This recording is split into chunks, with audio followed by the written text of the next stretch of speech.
नमस्कार दोस्तों, आइए इस सवाल को सॉल्व करते हैं। लिखा है ऋतु धारा के अनुकूल 2 घंटे में 20 किलोमीटर तैर सकती है और धारा के प्रतिकूल 2 घंटे में 4 किलोमीटर तैर सकती है। उसकी स्थिर जल में तैरने की चाल तथा धारा की चाल ज्ञात कीजिए। तो दोस्तों हम इसमें पहले मानेंगे कि माना ऋतु की स्थिर जल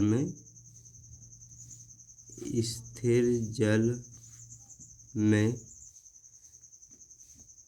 तैरने की चाल बराबर क्या हो जाएगा, x किलोमीटर प्रति घंटा, और जो है धारा की चाल मान लेंगे, धारा की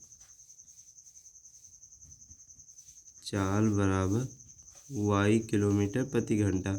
अब देखिए कह रहा है कि धारा के अनुकूल 2 घंटे में 20 किलोमीटर तैर सकती है। तो धारा के अनुकूल देखिए, धारा इस तरफ को बह रही है और व्यक्ति भी इस तरफ को बह रहा है।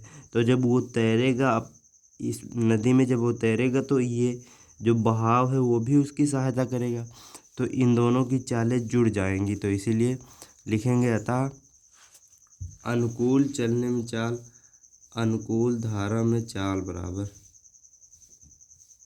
अनुकूल धारा में चाल क्या हो जाएगी, दोनों आपस में जुड़ जाएंगे, क्योंकि ये भी नदी भी इसी तरफ को जा रही है और ये व्यक्ति भी इस तरफ को जा रहा है, तो उसे कुछ सहायता मिलेगी तैरने में। तो x प्लस वाई हो जाएगा ये किलोमीटर प्रति घंटा। अब देखिए 2 घंटे में तैर रहा है और 20 किलोमीटर की दूरी तैर रहा है, तो यहाँ पे लिखेंगे चाल बराबर क्या फार्मूला होता है, दूरी बटे में समय होता है। देखिए चाल अनुकूल में x प्लस वाई है, तो x प्लस वाई हो जाएगी। यहाँ पर दूरी कितनी है, दूरी 20 किलोमीटर तय कर रहा है, 20 किलोमीटर दूरी तय कर रहा है, और कितने समय में, 2 घंटे में 2।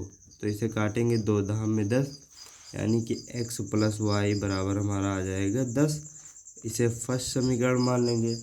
अब देखिए दूसरा कह रहा है कि प्रतिकूल धारा के प्रतिकूल 2 घंटे में 4 किलोमीटर तैर सकता है।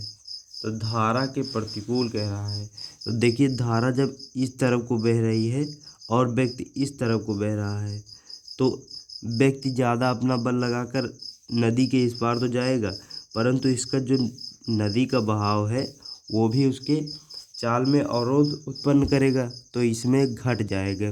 तो यहाँ पे लिखेंगे प्रतिकूल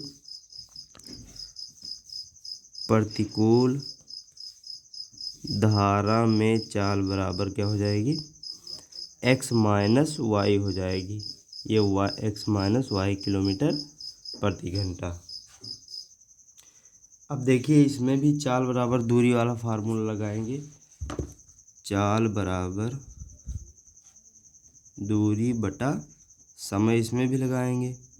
अब देखिए चाल हमारी x माइनस वाई है, तो यहाँ पे लिखेंगे x माइनस वाई, धारा के प्रतिकूल ये बात हो रही है, और दूरी कितनी तय कर रहा है, दूरी देखिए 4 किलोमीटर तय कर रहा है 2 घंटे में, तो दूरी है 4 किलोमीटर, समय है 2 से काटेंगे 2 दूनी 4, यानी कि x माइनस वाई बराबर आ गया 2। इसे समीकरण 2 मान लेंगे।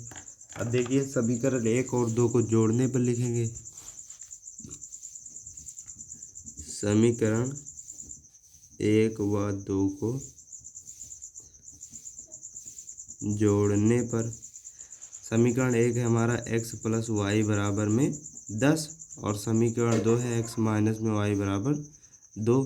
तो ये दोनों को जोड़ेंगे तो ये विपरीत चिन्ह के हैं, ये कट जाएंगे, ये बचेगा 2x बराबर में 12, और x बराबर हमारा आ जाएगा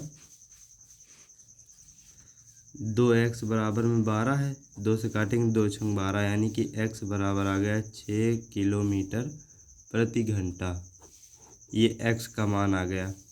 अब y का मान ज्ञात करने के लिए हम x का मान समीकरण 1 में रखेंगे, तो यहाँ पे लिखेंगे x का मान समीकरण 1 में रखने पर, समीकरण 1 हमारा है x प्लस वाई बराबर में 10, और x का मान है 6 प्लस में y बराबर 10, तो y बराबर क्या आ जाएगा 10 - 6, y बराबर आ गया 4 किलोमीटर प्रति घंटा। दोस्तों यूनिट ज़रूर लिखना चाहिए क्योंकि यूनिट से हमें पता चलता है कितने किलोमीटर में जा रहा है वो, या मीटर पर सेकंड में तय कर रहा है दूरी।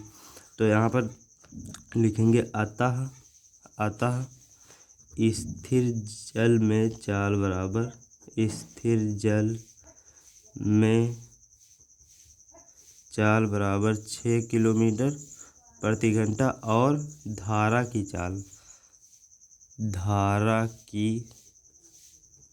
चाल बराबर 4 किलोमीटर प्रति घंटा। यही हमारा आंसर हो जाएगा।